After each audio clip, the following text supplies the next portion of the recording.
Bom, os principais candidatos ao governo de São Paulo estiveram ontem num debate no SBT. Quem acompanhou pela Jovem Pan foi a repórter Marcela Lorenzetto em áudio e vídeo. Marcela.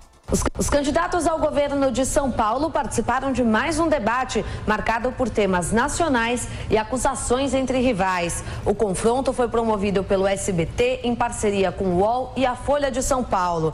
Tecnicamente empatado com João Dória na liderança da última pesquisa Ibope, Paulo Scaff, do MDB, deixou o evento sem falar com a imprensa. Os candidatos no topo das intenções de voto evitaram um embate direto durante o debate. Mas no mesmo horário do confronto, o presidente Michel Temer, do partido de Scaff, divulgou um vídeo dizendo que João Dória falta com a verdade. O candidato ao governo paulista pelo PSDB rebateu as críticas de Temer e declarou que nunca desrespeitou o presidente. Não, eu não falto com a verdade. Aliás, eu elogiei a reforma trabalhista e continuo elogiando. Ela foi muito importante para o país e foi feita no governo dele. E é uma reforma importante. Eu faço sua defesa, faço hoje como fiz antes, assim como a terceirização também. São medidas boas e positivas. Eu nunca me referi de maneira desairosa ou desrespeitosa ao presidente Temer. Dória também aproveitou o debate para criticar o candidato do PT ao Palácio do Planalto, Fernando Haddad.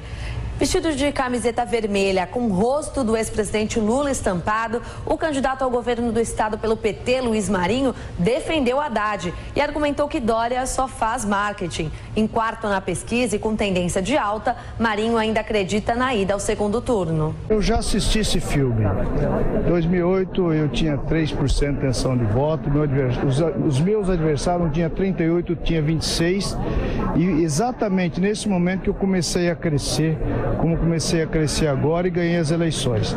Estou seguro que estaremos no segundo turno para disputar para valer o segundo turno do estado de São Paulo. Terceiro nas pesquisas, o governador de São Paulo, Márcio França, do PSB, também saiu do debate sem falar com a imprensa. Durante o confronto, França criticou o Scaff sobre denúncias na Lava Jato, negadas pelo candidato do MDB.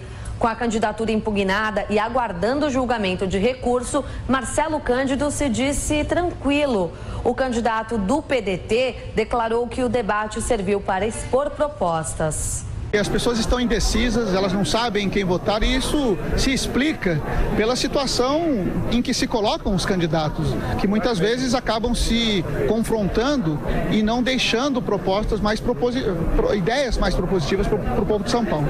Diante de temas da corrida presidencial, o nome de Jair Bolsonaro também foi citado. Em dobradinha com o candidato do PT, a professora Lisete Arelaro, do PSOL, fez duras críticas ao presidenciável. Aliado do PSL, Rodrigo Tavares, do PRTB, também foi confrontado com declarações do vice de Bolsonaro. O general Hamilton Mourão disse que famílias pobres, sem pai e avô, mas com mãe e avó, são fábricas de desajustados que fornecem mão de obra ao narcotráfico. O candidato do PRTB reforçou que a frase de Mourão foi descontextualizada. O que naquele momento ele falava, muito pelo contrário, era trazer a estrutura estatal para dar esse suporte para a família. No caso, ele citou as mulheres, para as mulheres que têm que trabalhar e que precisam de uma estrutura para deixar os seus jovens. Foi isso que aconteceu, estou seguro, eu estava lá. Com pitadas de humor, a candidata do PSOL, a professora Lisete, também disparou contra João Dória. Durante o debate, o tucano disse que a candidata era desinformada e que deveria voltar ao banco da escola. Professora Lisete rebateu a afirmação e atacou a postura de Dória quando a plateia lhe dirigiu vaias. Ele está tentando devolver a reprovação que eu fiz dele, né? Quem teve 3,7 de avaliação no governo foi ele, por isso que ele ficou de recuperação comigo, né? Ele não perde a chance de ser grosseiro, né? Da mesma forma, inclusive, de ofender as pessoas quando se manifestam, mas o pessoal pago que ele traz aqui do PSDB, ele acha que é absolutamente normal as pessoas se manifestarem para aplaudi-lo. Quando é exatamente para divergir do que ele está falando, ele fica nervosinho. O próximo confronto entre os candidatos ao governo de São Paulo acontece no dia 28 de setembro. E falando sobre as pesquisas, o Augusto, a última vez que São Paulo teve segundo turno foi em 2002 entre Geraldo Alckmin e José Genuíno. Depois o PSDB ganhou todas. No caso do Ibope, SCAF está na frente com 24 e João Dória em segundo com 23. E o Datafolha aponta João Dória em primeiro com 26 e SCAF com 22. Há, obviamente, um empate técnico entre eles, mas a disputa está bastante acirrada. Eu acho que tá definida esse quadro aí. Haverá segundo turno, né? Segundo turno. O problema é saber quem é que vence. Acho que aí sim, para o caso de São Paulo, vale aquela frase, é uma outra eleição.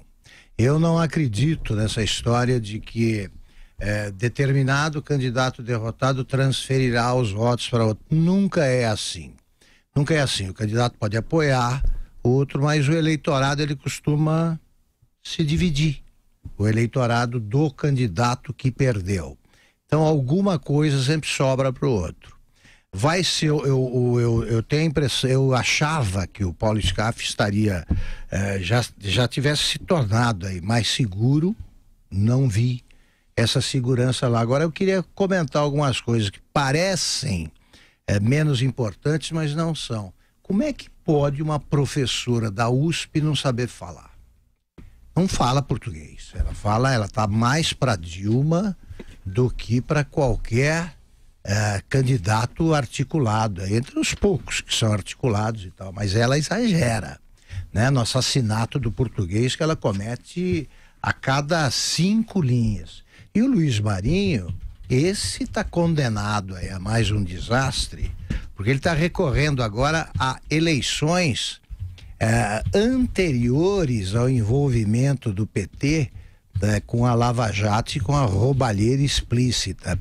Ele esquece, por exemplo, que em 2016 o candidato dele, que era ele, da forma que o Haddad é o Lula, o candidato em São Bernardo, da sucessão era ele, começou mal nas pesquisas e assim foi até o fim, não chegou ao segundo turno. O Luiz Marinho não tem ninguém que ignore o fato de que é ele o candidato do Lula. Então essa também coloca em xeque essa história da transferência imediata e maciça de votos, tá? Ele está tendo um desempenho fraquíssimo, será até o fim e é o candidato do Lula. São Paulo é um reduto antipetista. Olha, eu assisti ontem o debate, Thiago, e eu fiquei horrorizado com o baixo nível de qualidade dos candidatos na hora de falar sobre os temas propostos. E olha que durante uma boa parte do debate não teve temas tão polêmicos, não. Era para falar sobre os presídios de São Paulo, sobre educação, sobre saúde.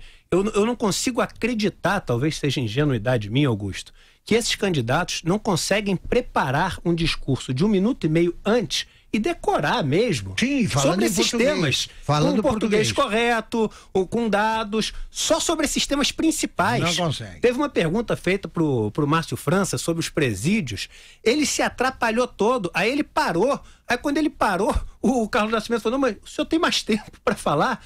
Então eu acho que nós temos que melhorar a situação das crianças, porque aí elas não vão ser presas. Mas eu não consigo entender como eles não conseguem se preparar para falar 1 minuto e meio sobre os temas que são óbvios. Sobre os temas que são óbvios. Aí, outra coisa que eu queria falar, eles estão falando aí de educação que vão investir um monte em creche, vão criar várias escolas, etc. Vamos colocar os dados aqui? Primeiro é o seguinte, São Paulo tem uma dívida que é de 153% da receita que ele tem, tá? E mais de 50% da receita já está acometida com o quê? Com o pagamento de folha, de ativos e inativos. Sobra para São Paulo, Augusto, ao longo dos últimos anos, 5% só da receita para investir. E o problema é o seguinte, que educação é um negócio que era constitucional, o quanto você investe, tá dado. E depois da PEC de gastos, porque era constitucional, no artigo 212 da Constituição, os estados tinham que investir 25% do que eles tinham de receita líquida de impostos e o governo federal tinha que investir 18%. Depois da PEC dos gastos, vira o que era em 2017, corrigido pelo IPCA. Então, o que vai investir na educação tá dado. É isso. Como é que você vai conseguir fazer tanto mais coisa se o número já foi dado e não deu para fazer no ano passado? De onde você vai tirar esse recurso? O que você vai economizar? São simples as questões. E se você não sabe responder as questões que são óbvias, você não vai saber fazer, meu amigo.